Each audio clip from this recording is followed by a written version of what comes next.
I'm Phil Roth with the UTD Office of Communications.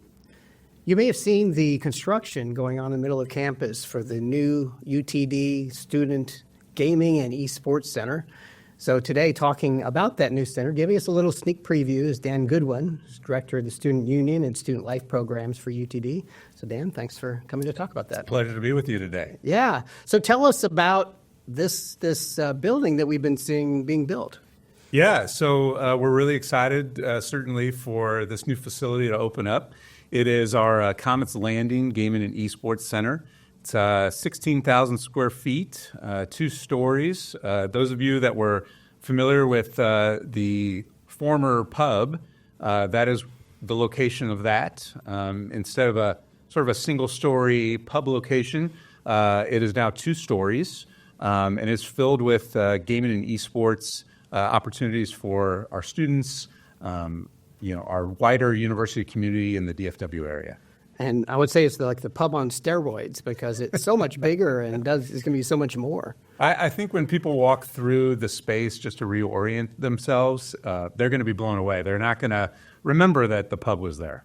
Yeah. And I know that when we looked at it earlier, it took some video, it's still being, final touches are still being put on, and it should be opening at the end of the month. That's correct. So while many of us were away for winter break, the amazing construction crew at Hensel Phelps has been working around the clock to make sure that we can open this facility to the university and the surrounding community by the end of January. Okay. So kind of give an overview of what to expect. You talked about, kind of like how big it is and things like that, but what's going to be inside and what's going to be happening? Yeah, so that's a great question, and certainly we're always going to lead with the opportunity for our students and our surrounding community to have a widespread opportunity to game. And so with that being said, we have roughly 82 PC stations throughout the facility, so that's first and foremost. These are top-of-the-line machines provided to us through Byte Speed, which is a company up in Minnesota, and feel really good about that. Our existing varsity team space, which many people may or may not know that we've had that space since 2018, that still exists, and that still provides us with about 25 machines additionally. So really what we're looking at when it's all said and done, if I got my math right, is a little over 105 PC stations in the facility. Now, those PCs are going to be spread out through different areas, such as our competitive arena, which is a 5v5 space where we can do live competitions and tournaments. We're going to have an upstairs gaming loft that has 40 PCs in it. And then we'll have some other areas throughout the facility, both in private rooms for team building or team preparation, competition, and then just kind of scattered throughout the rest. And so, we're really excited about the amount of PCs that we're going to be offering in this one facility. In addition to that, we have various console stations throughout where folks are going to be able to play PlayStation, Xbox, Nintendo, so on and so forth. So we're really excited about the gaming opportunities. Now, in addition to the gaming opportunities, we have a lot of different areas for community. And one of those being our outdoor student union green space. Again, those that are familiar with the existing space, so remember this large outdoor green space. Now, we have completely ripped up the turf there. There's going to be some artificial turf put down. And really the the star of the show in that outdoor space is this 325-inch outdoor screen. That's going to be perfect for streaming our live matches, live event support, programs, and certainly the occasional outdoor movie night. And I'd be remiss if I didn't say that again, one of the features to this facility is a Buffalo Wild Wings Go concept.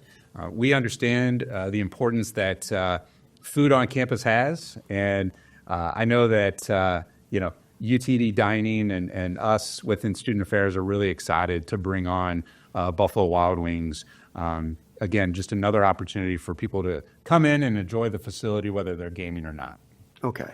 So when we were walking through it, you said that when the UT Dallas team is going to be playing in person with some other university, that you're going to be in this big auditorium area or this big gaming area. And you expect to have audiences, and you're going to have lots of sound, and you're going to be able to see what's going on pretty clearly, right? Absolutely. And so, one of the great aspects of the facility is that we have a full-scale broadcast and production suite.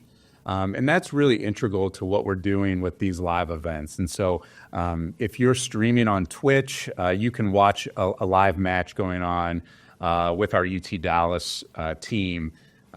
In addition to that, though, when we do live events in person, whether we're playing, a local DFW university or we're hosting a regional tournament or even a national championship, we're going to be able to do that right within the facility. And so you're talking about a main stage that has, 5v5, large screens above, full array of sound, and then a spectator area that we've intentionally sort of curated that has some flexibility, right? So, not every day there's going to be a competition, but we didn't want the space to feel stale and sort of dormant. So really what that spectator seating is going to look like is a lot of lounge furniture, and we're going to be able to mix that in so that when we're doing live events that we can support that, but when we're not, it's going to just be another area for our community to come together and socialize.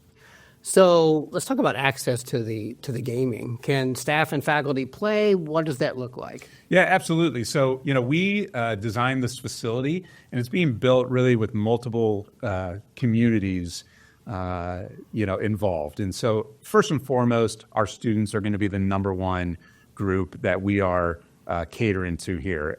That is, at the end of the day, what's going to drive our vision here. Additionally to that, though, we understand that faculty and staff and alums certainly all have an interest in gaming, or even in those units that they want to do something outside the classroom or something in addition to what they're doing inside the classroom, that we feel like this facility is a good vehicle for that. And so the answer to who has access to the facility is that a student, a faculty, a staff member, an alum should be able to use this facility at a nominal rate per semester. So everybody who plays, students or faculty or staff, will have to pay to do that. Certainly, and we don't take that responsibility lightly. We certainly understand the dynamic at play and sort of what's out there nationally, even locally, in terms of what gaming cafes typically are charging. And we really wanted access to be first and foremost, that there wouldn't going to be too many barriers for a student or a faculty or staff member to participate. And so we've really studied this across the country and sort of what's in the state with other universities are doing. And we really felt like we came to a semester-based rate that is, certainly feasible for a student, faculty, or staff member. So let's talk about the why. Why did you build it, and how unique is this around the country?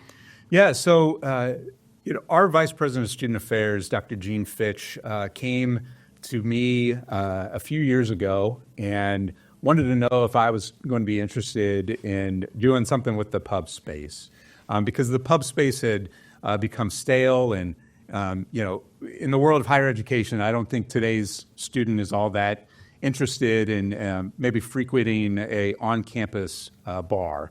And so understanding the sort of the dynamics at play and sort of an opportunity that we had to really revitalize that space. And so we really wanted to make that into a gaming cafe.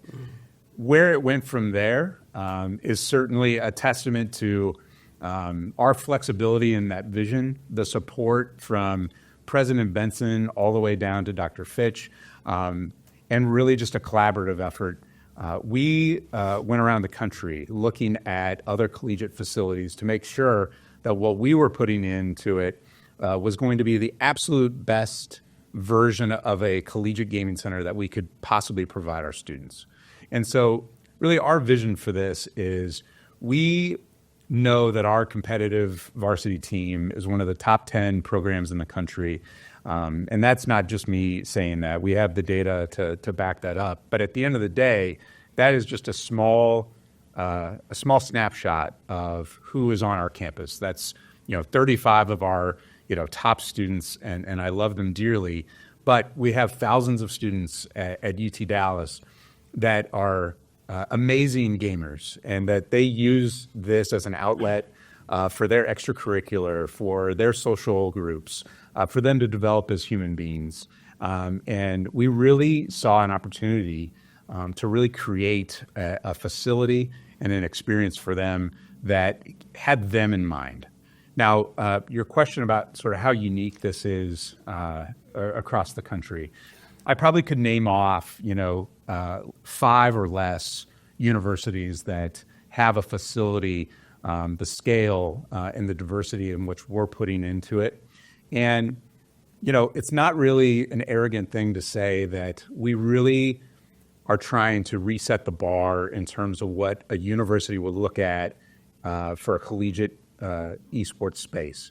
And it is my thought, my prediction that in 3 or 4 years, there are going to be several other universities that come across the way that might have, the same or better facility. And I would be overjoyed with that. I think that this is a huge moment for collegiate esports. I think this is a huge moment for student affairs, just a new era of student engagement. Obviously, this is a great moment for the University of Texas at Dallas. Great. Dan, thank you so much for coming to talk about Comets Landing, and thank you for joining us today. Watch out for the grand opening at the end of January. Thanks again.